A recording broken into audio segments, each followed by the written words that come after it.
Assalamualaikum warahmatullahi wabarakatuh.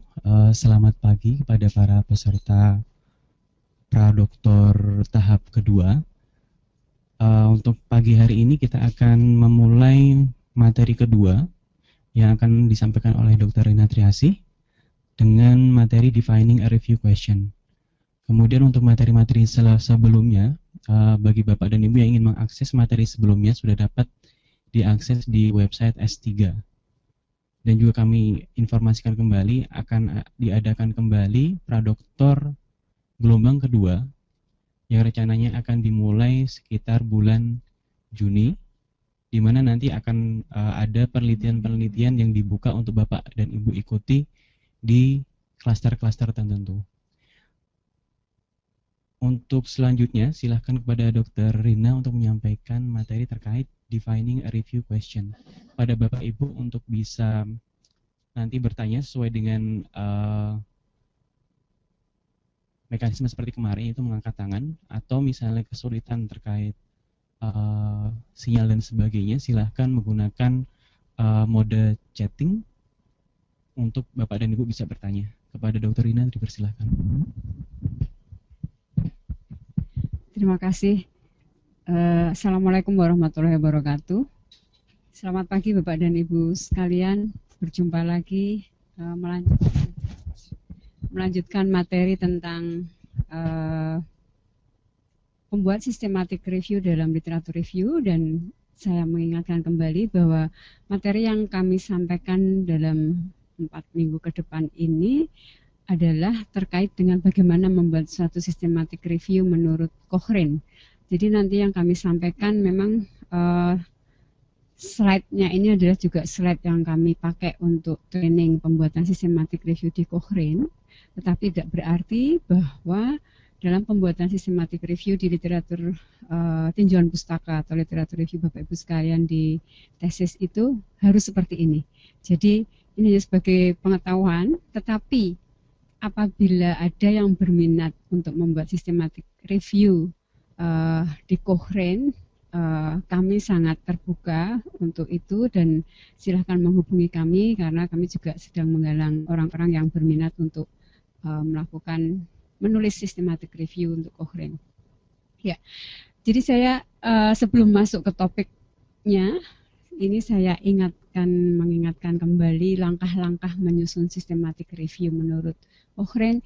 Jadi kita mulai dengan mendefinisikan pertanyaan review, kemudian menentukan kriteria eligibility kriteria untuk penelitian-penelitian yang akan diikutkan dalam review kita, kemudian merencanakan metodenya bagaimana untuk memilih penelitian-penelitian tersebut.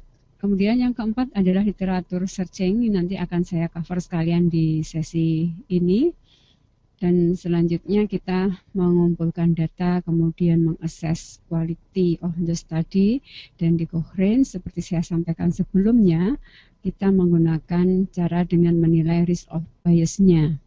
Selanjutnya menganalisis dan mempresentasikan hasilnya dan menginterpretasikan hasil tersebut untuk selanjutnya dibuat kesimpulan. Ya, ini supaya tidak bingung, saya memberikan sebuah contoh bagaimana literatur review untuk tesis doktor ya. Jadi misalnya ini ada penelitian tentang kontak screening dan manajemen anak-anak yang kontak erat dengan penderita TB dewasa.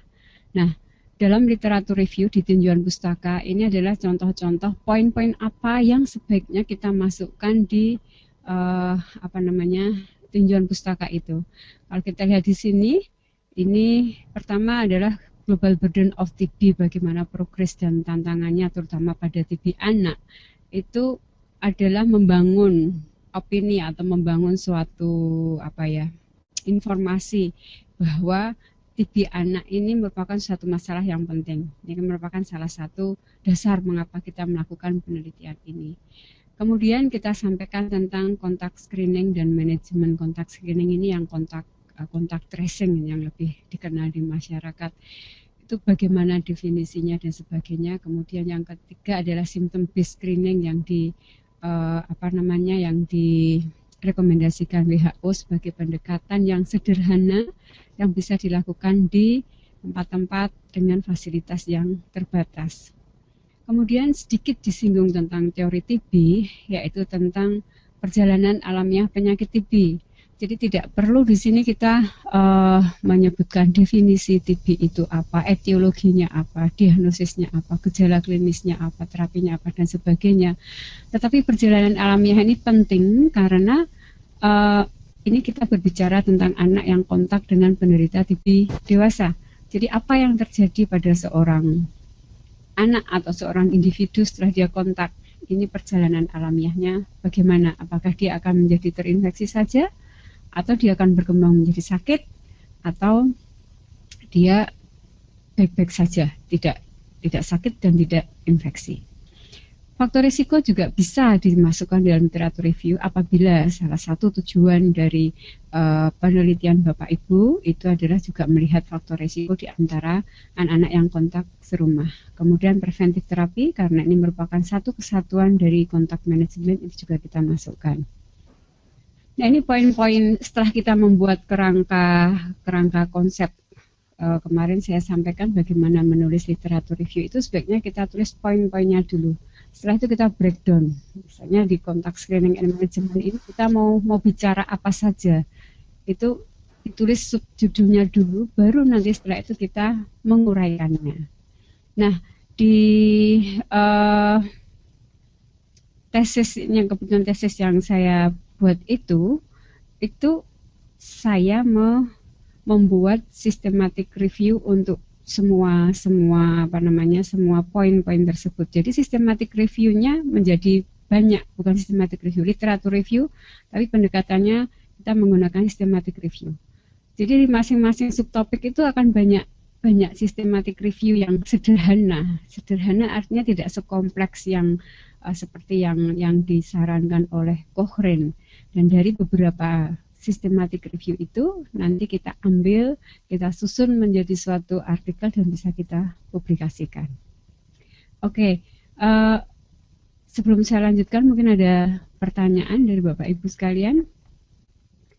Monggo, saya santai saja. Kalau misalnya di tengah-tengah jalan ini ada yang mau bertanya, langsung saja kita diskusi ya. Jadi kita seperti berbincang-bincang, tidak kuliah gitu.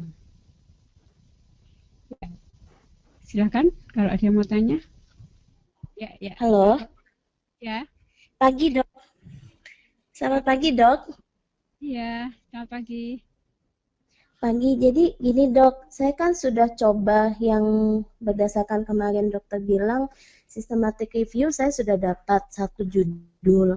Tapi ternyata dari judul itu dia sudah menemukan sekitar 900-an judul, tapi kemudian tereliminasi, akhirnya hanya tersisa 12 judul yang bisa dia pakai. Nah, sekarang kan saya mau meneruskan, jadi seperti mereplikasi judul yang kemarin, tapi saya tambahkan dengan beberapa kriteria tambahan. Nah, permasalahannya saya sudah mencari beberapa tulisan yang akhirnya tuh banyak yang tidak bisa masuk, Dok. Jadi keluar dari yang jalurnya. Kan saya sudah coba di pertanyaannya nyambung apa enggak, judulnya nyambung apa tidak dengan judul yang mau saya lanjutkan. Kemudian akhirnya banyak yang tereliminasi. Terus mungkin hanya paling tersisa kurang dari 5 judul yang hampir sama gitu. Jadi nanti bagaimana ya, Dok, baiknya? Ya, pertanyaannya bagus sekali Bu Agustina. Ya, memang seperti itulah melakukan systematic review.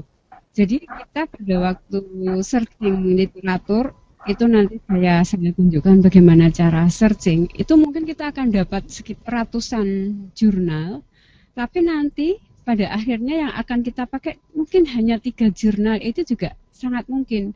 Karena hanya 3 jurnal itulah yang memenuhi kriteria inklusi dari review kita.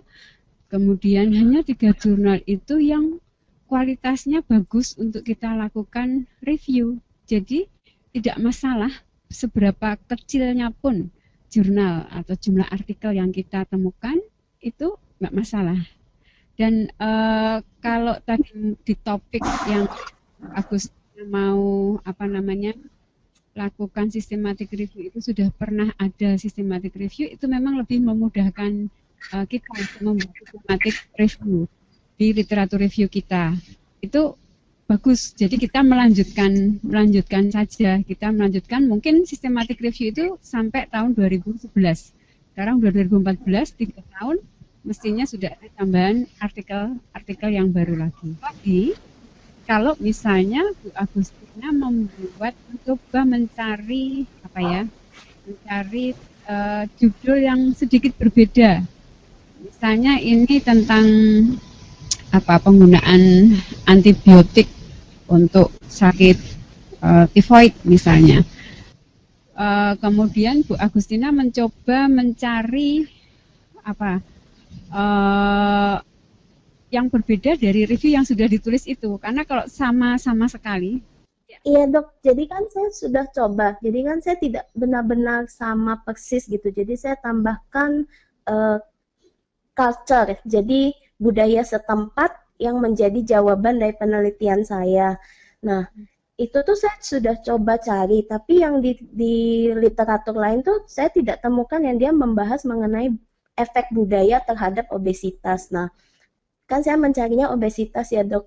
Nah, terus saya nggak dapat obesity and culture ya gitu. Nah, kemudian tapi yang sebelumnya jurnal-jurnal lainnya tuh dia sudah beberapa ada yang membahas mengenai obesitas dan efeknya, kan saya mencarinya pada tenaga kesehatannya. Nah, itu kalau saya cuma dapat sekitar 5 atau nggak sampai 10 lah dok, yang hampir sama atau minimal bisa kita pakai, itu nggak masalah ya dok, biarpun dia minim sekali kan itu minim banget ya dok. Ya, sama sekali tidak masalah, tidak masalah. Itu bagus banget kalau memang belum pernah ada yang menulis review tentang itu. Justru ini review yang pertama untuk melihat pengaruh culture terhadap obesitas. Mau dapat tiga artikel saja juga tidak masalah. Kalau tidak ada artikelnya pun kan kita mau melaporkan bahwa sebelumnya belum pernah ada penelitian yang dipublikasikan.